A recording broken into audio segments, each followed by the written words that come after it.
рейтинге популярности домашних животных кошка занимает, пожалуй, первое место. Тем не менее, обитая среди людей, она остается независимым и загадочным животным. Среди огромного кошачьего разнообразия есть особо древние и значимые породы. Вот об одной из таких удивительных пород мы сегодня и поговорим. Большинство, глядя на эту кошку, скажут, что она сиамская. Сиамская. Сиамская. Кошка сиамская. Точно сиамская. Хозяин этой кошки скажет, что она тайская. Почему? Для этого нам придется совершить путешествие в конец XIX века, в 1884 год, когда британский вице-консул Эдвард Гоулд впервые привез из Бангкока в Англию кота Пхо и кошку Мия.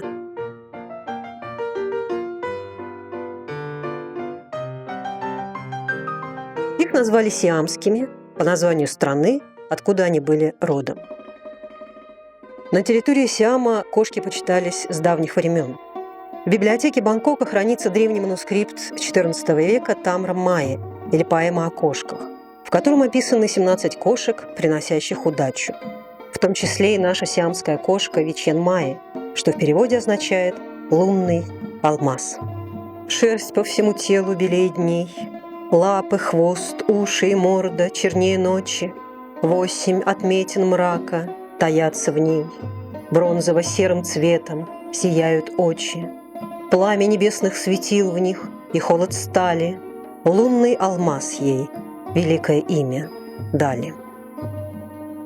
Это был высочайший подарок Его Величества короля Сиама Чулаланкорна, сына короля Сиама Рама IV, известного на Западе из кинофильма «Анна и король». Сиамская кошка принимала участие в похоронных обрядах. Считалось, что в нее вселяются души умерших владельцев. Поэтому вывозить кошек за пределы государства было строжайше запрещено. До наших дней не дошло каких-либо изображений Пхо и Миа, кроме рисунков и фотографий их потомков, по которым мы можем судить, что они были точь-в-точь, как наши кошки из детства. Необычный окрас – это то, что делает сиамскую кошку уникальной и узнаваемой. Это те самые 8 отметин, о которых говорится в древней поэме.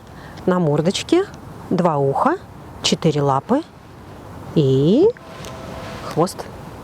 Колорпоинты бывают не только черными, силпоинт, но и голубыми, блюпоинт, коричневыми, шоколадпоинт, лиловыми, лайлакпоинт, а также линкс или табипоинт.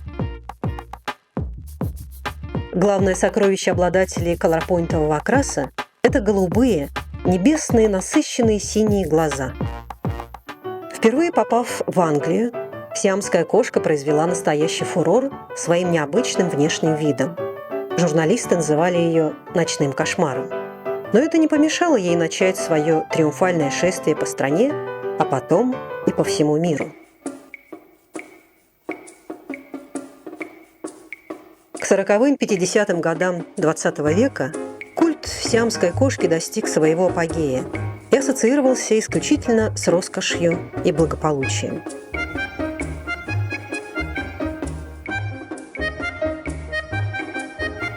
Сиамских кошек снимали в фильмах, они были героями мультфильмов, о них писали книги, их держали звезды Голливуда и рок-н-ролла Вивьен Ли, Чарли Чаплин, Пол Маккартни.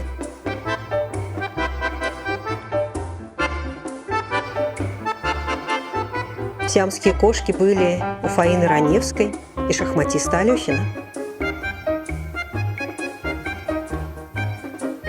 С ростом популярности, к сожалению, стал меняться и внешний облик сиамских кошек.